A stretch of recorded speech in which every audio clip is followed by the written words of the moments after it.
इस कार्यक्रम के पुण्यार्जक हैं प्राचीन श्री अग्रवाल दिगंबर जैन पंचायत रजिस्टर धर्मपुरा, प्रधान श्री चक्रेश जैन, महामंत्री श्री विजेंद्र जैन, कोषाध्यक्ष श्री शेखर जैन, सचिव श्री नीरज जैन, मंदिर मैनेजर श्री पुनीत जैन, पंच कल्याणक महोत्सव समिति श्री 1008 पारसनाथ जैन मंदिर, वर्धमान कॉलोनी, सागर, मध्य प्रदेश।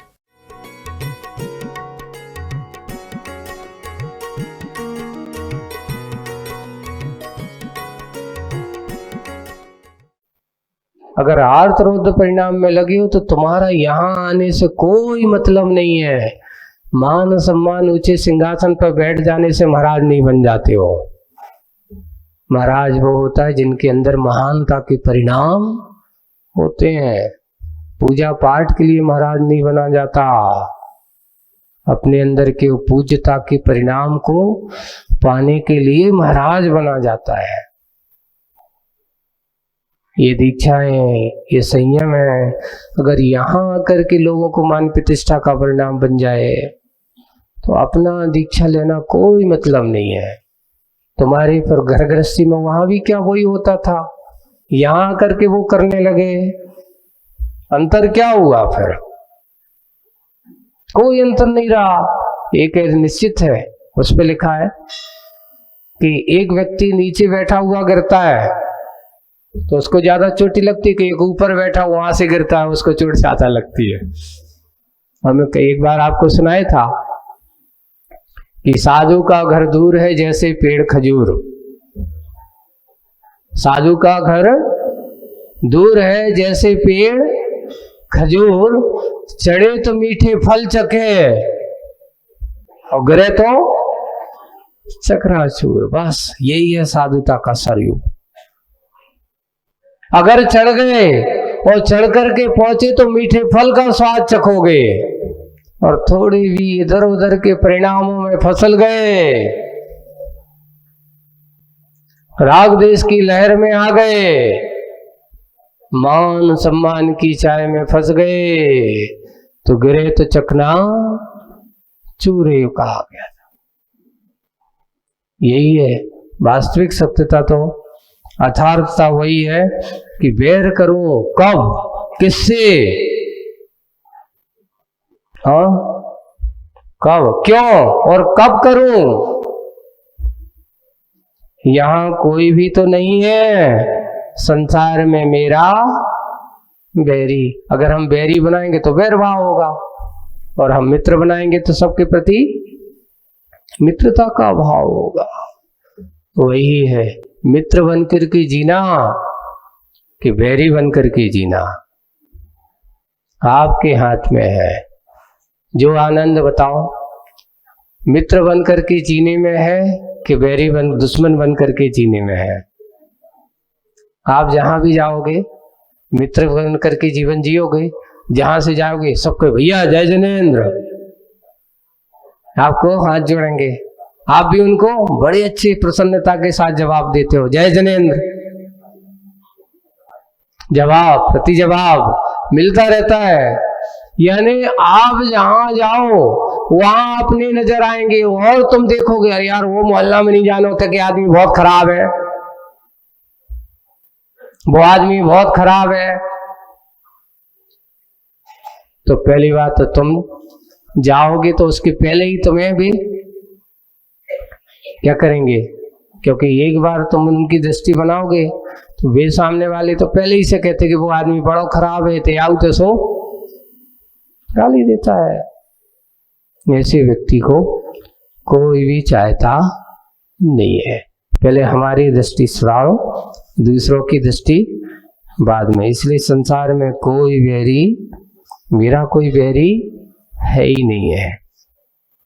एक बार अगर तुम किसी आदमी के साथ में झुक करके देखो, अक्खड़ व्यक्ति भी होगा वो भी सामने खड़े होकर के, अब भैया देखो यार इनने परसों हमने इनको बुरा भी कहा,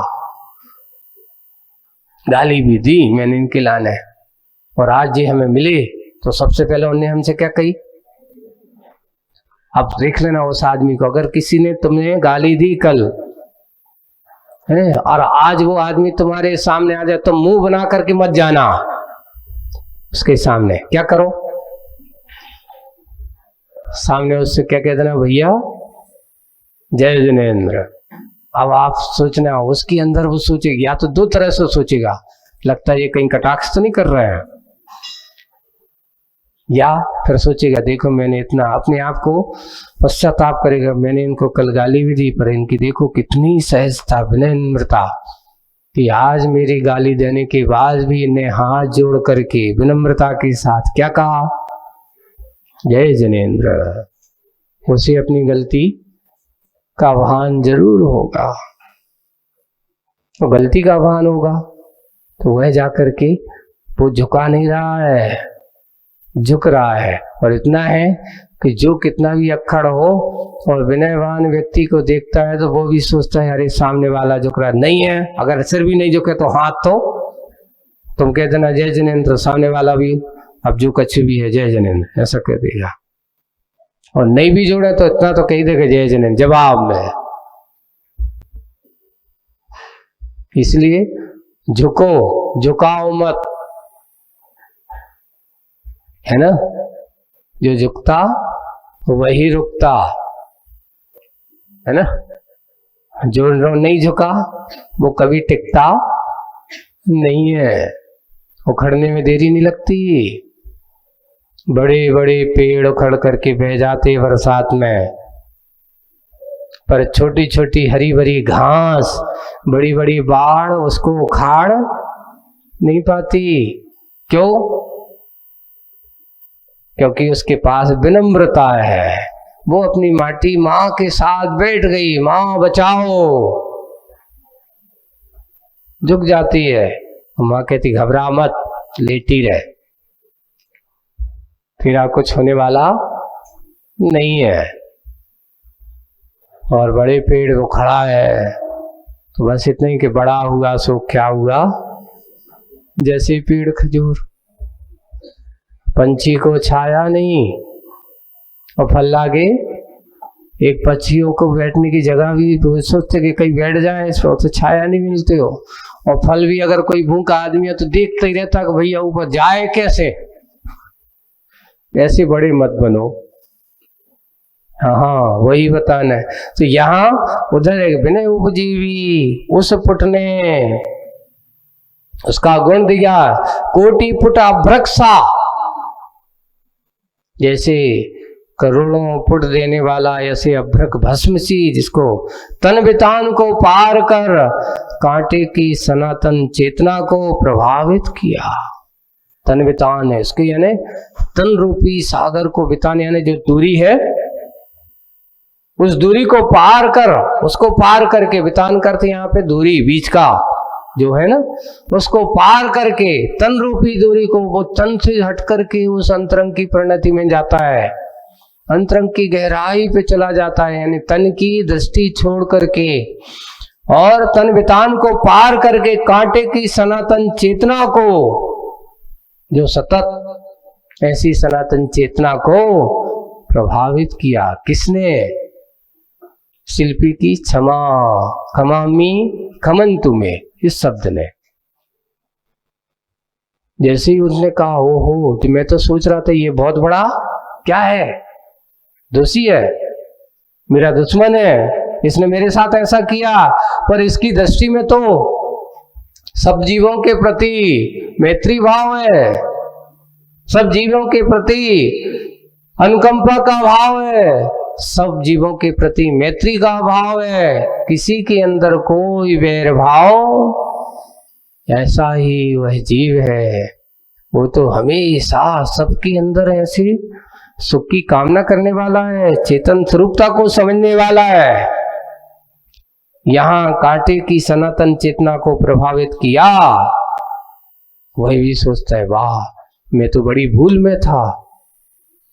कांटे के अंदर चेतना जागृत हुई, समझ में आया मेरी धारणा गलत थी। आगे उसी को और अच्छे उत्तंग ऊंचाइयों तक उठने वाला ऊर्ध्वमुखी भी, बहुत ऊर्ध्वमुखी भी, ऊंचाइयों तक उठने वाला ऊर्ध्वमुखी भी ईंधन की विकलता के कारण उल्टा उतरता हुआ अति उदासीन अनल सम उदाहरण दिया है। कैसे? जब आग जल रही हो और उसमें लकड़ी और लगा दो तो उसकी आग की जो ज्वाला है कैसी होती है, और उत्तंग ऊंचाई हो, ऊर्ध्वमुखी सा उठने वाला और बढ़ता चला जाता है। और ईंधन की विकलता यानी ईंधन का अभाव जैसे ही उसका कम कर दिया या हुआ है उल्टा उतरता सा नीचे नीचे उस ज्वाला की वह ज्वाला जो है वो क्या होती जा रही है, नीचे अति उदासीन, बिल्कुल शांत, उदासीन जैसे होते ना, अब उतने अनल सम क्रोध भाव समन हो रहा है। किनका? उन कांटों का। उनका जो क्रोध भाव उत्पन्न हुआ था वो अग्नि की उस ज्वाला के समान, अब वो धीरे धीरे जैसे ईंधन के अभाव में वो जाकर के ज्वाला अपने आप शांत हो जाती है, वैसे क्रोध भाव का समन हो रहा है पल प्रतिपल। पाप निधि का प्रतिनिधि बना प्रतिशोध भाव का पवन हो रहा है। पहले जो पाप का निधि का जो प्रतिनिधि बना था, क्योंकि गुस्से में भरा था, क्रोध में तना था, और क्रोध में तना होने के कारण से उसका प्रतिनिधि, जब आप कोई तुमसे अच्छे बता तुम तो बड़े कसाई हो, तो तुम्हें कैसा लगता बताओ उस समय? नहीं हो तो तुम कसाई बन जाते हो। कोई इतनी कहते ही साथ तुम्हें तुम तो बड़े कसाई हो, तो सुनते ही साथ क्या कहा? मुझसे कसाई कहा? वो कहता है भाई देखो अभी तक तो नहीं थी पर अब जरूर हो। गुस्सा आ गई। कसाई का अर्थ जो दूसरों को कसे नहीं, कसाई का अर्थ जो अपनी आत्मा को कसे से उसका नाम कसाई है। अपन ने धारणा क्या बना ली, जो दूसरों को मारता है, जीवों को मारता है, वो कसाई है। नहीं, हमारे आचार्य भगवान कहते हैं, आचार्य भगवान की वाणी है कि बंधुओं, कसाई पहले तुम अपने अंदर के परिणामों के स्वयं हो। हमने क्रोध की, मान किया, माया किया, लोभ भाव से ग्रसित हुए, समझ लेना हमें कसाई बन गया। कसाई करने वाला कसाई होता है। कसाई किसे कहते हैं? जो कसे सो कस्यतीति कसाया। किसको कसे? अपनी आत्मा को कष्ट देवे, दुख देवे, पीड़ित करे, वो कसाई है। सबसे अच्छे कसाई कौन है? और जो जितनी गुस्सा करे, जितनी कसाई करे, तो वो कसाई। कौन की कितनी है? तो एक मिथ्या दृष्टि की कसाई अनंत संसार का कारण बताइए। ऐसी इतनी पोटेंसी होती है उसके पास, उसी अनंत संसार में परिवहन करता रहता है। थोड़ा सा विवेक जाना, सम्यक दृष्टि हो गया, अब उसकी कसाई में थोड़ा सा कम, ज्यादा कम नहीं हुआ, लेकिन अभी भी अनंत संसार तो नहीं है, लेकिन संसार प्रबंध अभी है। एक कसाय थोड़ा सा और व्रती बन गया, श्रावक हो गया, अब ज्यादा से ज्यादा 15 दिन तक वो रख सकता है। अब प्रत्याख्यान का 6 महीने क्या कहा, अनंतानुबंधी तो अनंत कहा, अप्रत्याख्यान के लिए 6 माह का कहा। उन्होंने कहा कैसे? बोले कि हल रेखावत उदाहरण दिया गया। अनंतानुबंधी को शिला रेखा के समान कहा कि पत्थर पर जैसे आप एक लकीर खींच दो, लाइन खींच दो, जब तक पत्थर रहेगा तब तक लाइन बनी रहेगी। लेकिन अप्रत्याख्यान के लिए कहा, क्या नाम आपने, ये तो माया के लिए दिया कठोरता, लेखा हल रेखावत, बोले 6 महीने तक। जैसे 6 महीने कैसा? अभी जैसे जनवरी फरवरी में फसल आ जाती है, गेहूं कट जाए, और फरवरी या मार्च ले लो है, और मार्च में करीब करीब सबकी फसल कट जाने के बाद लोग क्या कर देते, प्लाऊ कर देते हैं अच्छे से, या उसको हल चला देते हैं। हल चला देने के बाद जैसे ही आषाढ़ का महीना आता है, पानी गिरता है, वो सब क्या हो जाती है, प्लेन हो जाता है, जमीन वो लाइन मिट जाती है। ऐसे ही 6 महीने का ज्यादा से ज्यादा काल बताया है किसका, प्रत्याख्यान का। और प्रत्याख्यान वाला तो बोरी की राजी धूल रेखा के समान धूल है, जैसे कि आप कहीं ऐसी धूल है उसके ऊपर लाइन खींच दो तो कम से कम 15 दिन तक इधर से हवा चलेगी, इधर से आएगी और नई धूल आएगी, वो रेखा तुम्हें 15 दिन तक दिखेगी। यानी श्रावक के लिए कहा कि उसकी कसाएं कितनी हो सकती हैं, पंचम गुण स्थानवर्ती, ज्यादा से ज्यादा 15 दिन तक उसका असर हो सकता। उसके बाद तो नियम से उसके अंदर क्षमा भाव आ ही जाता है ना। ऐसा क्रोध के बारे में उदाहरण दिए गए कि क्रोध के हैं, सबके मान के अलग दिए हैं, माया के अलग दिए हैं, लोभ के अलग दिए, सबके चारों प्रकार की कसायों की चारों उदाहरण। ये तो अभी क्रोध का मात्र बताया आपको, यानी इतने दिन तक उसके अंदर क्रोध भाव हो सकता है। और मुनि महाराज संजुलन कसाई कैसी होती है, तो उन्होंने लिखा जल रेखावत। जल में, पानी में आप अपनी उंगली चलाओ, है ना, इधर आगे बढ़ती जाएगी और पीछे से मिटती जाती है, उसका असर नहीं है। अंतर्मूर्त प्रमाण दिया गया। इसके बाद उनके मन में कोई भेदभाव नहीं होता। अगर ऐसे परिणाम अगर होते हैं तो भैया कौन सी कसाय हमारी है, इसके बारे में सोचना। वही है प्रतिपल, वह कसायों से दूर, उसका क्या कर रहा है, पाप निधि प्रतिनिधि बना प्रतिशोध भाव का वमन हो रहा है। पल प्रतिपल पुण्य निधि प्रतिनिधि बना हुआ बोध भाव का आगमन हो रहा है। अब उन कांटों के मन में बोध भाव आ गया, अब उनके अंदर के प्रतिशोध का भाव का वमन हो गया है। वो प्रतिनिधि और अनुभूति का प्रतिनिधि बना हुआ शोध भाव को नमन हो रहा है, सहज अनायास। यहाँ ये आज अब अंदर की ये बात हो गई कि अर्थात कांटों के अंदर का क्रोध, जो आक्रोश था, शिल्पी के स्वभाव को जान लिया, उसकी क्षमा के अवतार को समझ लिया। और क्षमा के स्वभाव को जानने के बाद उनका जो आक्रोश भाव था वो बदल करके अब शोध भाव के साथ नमन हो गया, सहज अनायास।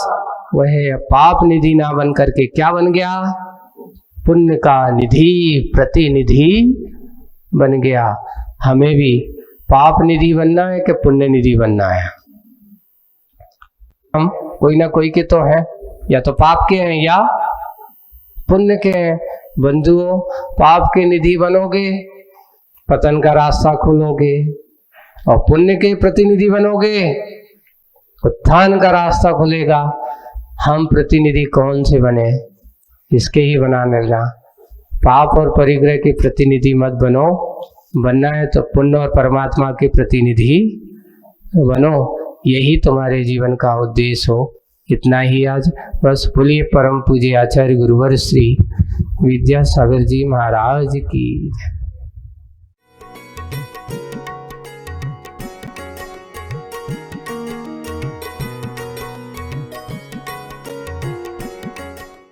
इस कार्यक्रम के पुण्यार्जक थे प्राचीन श्री अग्रवाल दिगंबर जैन पंचायत रजिस्टर धर्मपुरा, प्रधान श्री चक्रेश जैन, महामंत्री श्री विजेंद्र जैन, कोषाध्यक्ष श्री शेखर जैन, सचिव श्री नीरज जैन, मंदिर मैनेजर श्री पुनीत जैन, पंच कल्याणक महोत्सव समिति श्री 1008 पारसनाथ जैन मंदिर, वर्धमान कॉलोनी, सागर, मध्य प्रदेश।